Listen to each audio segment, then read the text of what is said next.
Hello mga ka-Twilight! Ako po ang inyong friendly urologist na si Dr. Joseph Lee.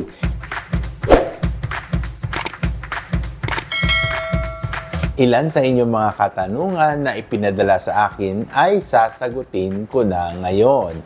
Dahil dito sa aking channel, tanong nyo, sagot ko. Mula kay Carls, Hi Doc, anong gamot po sa itlog na lumalaki? Okay, so siyempre dapat nating tuklasin kung bakit lumalaki ang itlog mo. Ano ang pagsanhi? Is it inflammation? Meron bang bukol?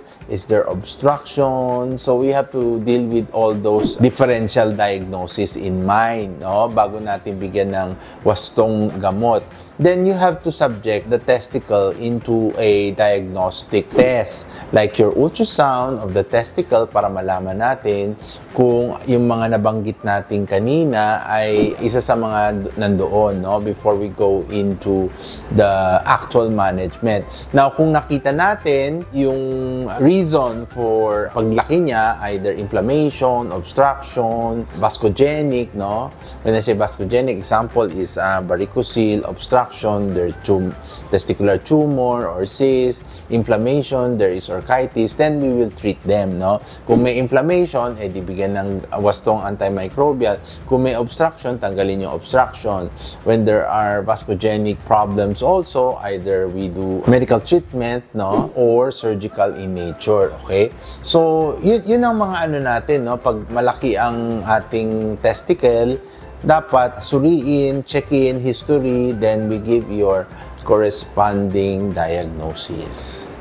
Mula kay Ivy Patorino, pwede po ba uminom ng spirulina nang walang kain or need kumain bago uminom? Either or, no? Either it's pre-food intake or post-food intake. Spirulina can be taken because it's organic, it doesn't cause any harm. Plus, the fact that if you take it on an empty stomach, it's like a buffer system kasi meron din siya mga flavonoids na nakakatulong din sa buffer system. So, basically, yung acidity or reflux is very non-existing na if you take in spirulina. So, pwede siya. Mula kay Noemi Moraleda, may kidney stones din po ako. Nahirapan po ako sa left side ng puson ko kapag dinidiinan ko po. Masakit po siya, panay-panay po ang ihi ko.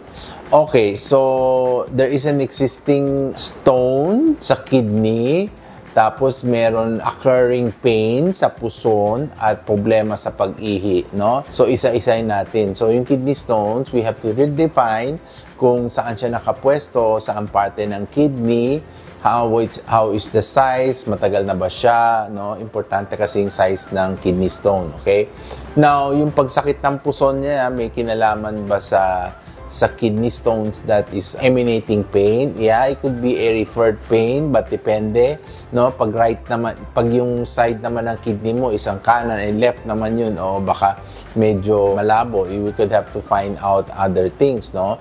One thing is baka may infection kasi yung third symptomatology niya is frequency of urination. Now, if you have severe chronic UTI, there is frequency of urination because of the irritation, okay? Now, kung yung stone mo naman ay 0.2 cm, maganda ang chance for medical dissolution treatment. So, iinom ka ng mga gamot. Your doctors will give you a battery of medication for you to take. May mga pampalusaw, then diuretic para ihi mo yung nalusaw na gamot, no? It's not necessary that you need to go on an operation. We look into the size of the stone, which is very important. Then, pwede nating i-check kung pwede pa nating i-medical before any surgical intervention. Okay? At yan ang sagot sa inyong mga katanungan. Huwag kalimutan mag-subscribe at i-click ang notification bell. Post your questions in the comment box below. Dahil dito sa aking channel, tanong nyo, sagot ko. Muli, ako po ang inyong Twilight-friendly urologist na si Dr. Joseph Lee, saying hello but never goodbye. Thank you for watching.